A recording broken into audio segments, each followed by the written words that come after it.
1463일 되는 미국 대사관 시민들의 행동일입니다. 내일이면은 투표를 합니다. 그리고 내일 밤부터 이제 개표가 되고 모레 정도 되면은 이제 시비가 엇갈립니다. 대한민국 국민들이 정의와 진실, 공정을 위한 선택을 할 것인가, 아니면은 불의한 집단에 현혹되는 어처구니 없는 일을 자행할 것인가. 판가름은 모레 정도 되면 납니다.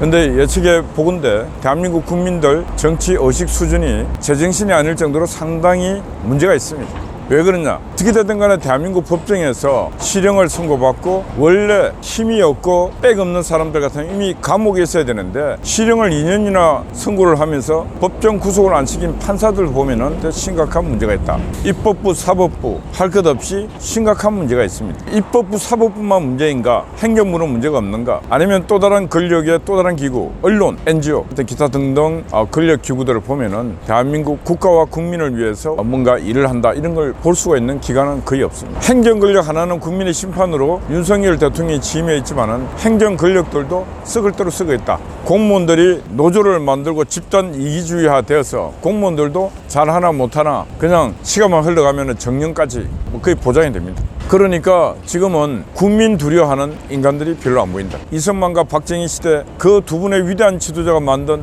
이 국가를 더욱더 나은 방향으로 어떻게 끌고 가야 돼, 그런 생각하는 정치 지도자 하나도 없습니다. 왜 없나? 1차적으로 그런 영향이 안 돼요. 그런 걸 꿈을 꿔보지도 않았어요. 그냥 어쩌다 보니까 성남시장도 하고 또 어쩌다 보니까 경기도 지사도 하고 어쩌다 보니까 대통령까지 노는, 이렇게 되다 보니까 대한민국이라는 나라의 향방, 대한민국 5천만 국민들이 가야 될 길, 그 5천만 국민을 위해서 나는 어떤 행복한 일을 해줄 수 있는가에 대한 생각, 그런 것들이 거의 없는 인간들입니다. 모레 이후에 이런 그냥 말이 자질이 안 된다는 거지. 그 범죄자들이 국회에 들어가서 국민 위에 군림하고 국민의 세금으로 월급을 축을 내고 하는 이런 일을 자행을 하는 이런 비극적 일이 대한민국 여의도에서 일어난다. 그러면은 제가 예측하건대 22대 국회에서 또 국회의원들이 그런 짓을 21대처럼 한다면은 불행한 사태가 일어난다. 이제는 국민들이 참고 참다가 국민들이 들고 일어나서 저 여의도 국회를 가만두지 않을 것 같다. 그러면은 역사적인 또 다른 시민혁명, 4.19, 5.16 그리고 이어지는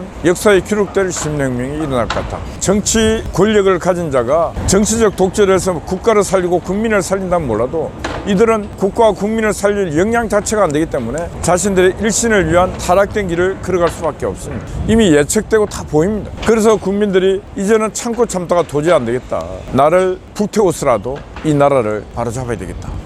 이런 국민들이 하나둘 또 늘어날 것이고, 그렇게 되면은 이 광화문 광장부터 시작해서 온 길바닥이 정치 투쟁장이 될 것이고 광장의 정치가 시작이 될 것입니다. 그 비극은 분명히 대한민국 역사의 하나의 기록으로 남을 제3의 혁명의 기록이 될 것이다. 분명히 그래 됩니다. 역사는 돌고 돕니다. 역사는 과거와 현재의 끊임없는 대화라 그랬습니다. 현재가 과거와 대화를 해보니까 역사는 어느 시점에 그들이 정치 행사를 그렇게 못할 때는 국민이 분노하는 것은 과거와 현재와 과거가 대화 속에서 일어나는 필연적 일이다. 그런 생각이 듭니다. 그래서 오늘 하루 유권자로서의 국민 권리 행사를 내일은 잘해야 된다. 집집마다 지금 보면 아파트 복합주택의 절반 이상이 유권자가 투표용지를 안 들고 가고 투표용지 다 들고 와서 그들의 면면을 보시고 내일은 투표를 잘 하셔야 됩니다. 그게 국민의 권리인 동시에 국민의 의무인 것입니다. 내가 나의 의무를 하나도 실행하지 아니하고 나라가 잘 되겠지, 그렇게 바라는 것은 잘못입니다. 내 권리 행사를 안 하는 자들이 수를 뻑뻑할 때 나라는 망하는 것이고, 내 권리를 행사를 제대로 못할 때 남의 나라가 내 나라 와서 속국을 만들고 내 몸, 내 육신, 내 정신을 밟을 때 할 말이 없는 것입니다. 우리 민족은 그렇게 당하고 세월이 지나고 난 뒤 남은 타만합니다. 전쟁이 일어나서 패전이 되고 그 많은 여인들이 남의 나라에 잡혀가서 치욕적인 삶을 살고, 그래도 고향의 거리에서 돌아오니까 화양연이라고. 화양연. 나라를 지켜내지 못한 그 남자 새끼들이 그 여자들을 보고 화양연이라고. 미안하다는 소리도 못하고 화양연이라고. 이런 거는 남자 새끼를 할 수도 없고, 이런 인간들은 생존할 자격이 없는 인간들이에요. 일본 위안부를 매춘부라고 하는 남자 새끼들도 살 자격이 없는 새끼들이에요. 이번에 이하 여대생들이 성상납에다 떠드는 그런 새끼들도 살 자격이 없는 새끼들이에요. 이재명이가 김준영의 글에 대해서 역사적 진실이다. 네가 그 역사에 있어봤냐, 이재명아. 남의 여자나 공짜로 따먹고 말이야. 어느 나라든 나라가 가난하고 나라가 약체일 때는 제일 먼저 피해를 보는 것이 여인들이 피해를 보는. 여인들이 그 여인들이 피해를 보게 만든 그 시대의 남자들, 그 남자들은 남자 자격이 없는 인간들입니다. 자기 나라의 여인들을 보호도 못한 그런 남자들은 남자 자격이 없는 인간들. 베트남 보세요. 베트남 전쟁 시기에 미군으로부터 한국군으로부터 성유린을 당한 베트남 여인들이 많습니다. 그러나 베트남인들은 절대로 원망 안 합니다. 남의 나라 탓 안 합니다. 그게 과거의 아픈 역사였고 우리 민족이 분열돼서 일어났던 역사이기 때문에 과거의 모든 아픔을 우리가 잊자. 그리고 미래만 보면 가자. 그 베트남 잘 가고 있습니다. 한국의 자익들이 베트남 한국인들로부터 피해받은 베트남인들 데리고 와서 뭘 해보려고 그럽니다. 그러나 베트남 정부가 원하지 않습니다. 미안하다고도 말하지 말라. 과거를 말하지 마라. 그 모든 건 우리의 역사고 우리의 아픔이다. 우리가 안고 간다. 이게 베트남인들이. 중국인들도 그래.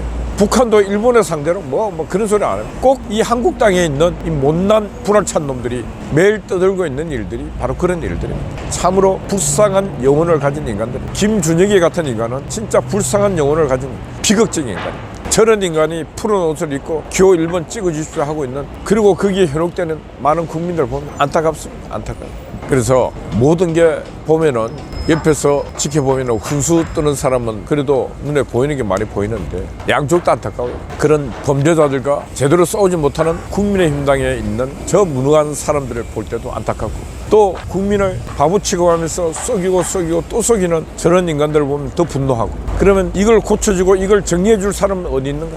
보이질 않습니다. 보이질 않기 때문에 그 보임이 곧 나타나리라 그런 생각이 듭니다. 왜? 역사는 짓눌리다 끝나는, 들고 일어나는 것이 민중이고 그게 국민이고 그게 시민이, 그런 날이 오지 않기를, 그건 불행이니까 누군가 피를 흘려야 되니까 그런 날이 오지 않기를 간절히 바랍니다. 내일 유권자의 현명한 선택, 그래서 최악의 상황만은 막아야 된다. 그게 유권자들이 들고 일어나서 행동하면 가능한 일이다. 한 번 더 생각하고 유권자의 권리 행사를 한다면 반드시 이런 불행한 사태는 막을 수 있다. 그런 말씀 드립니다. 감사합니다.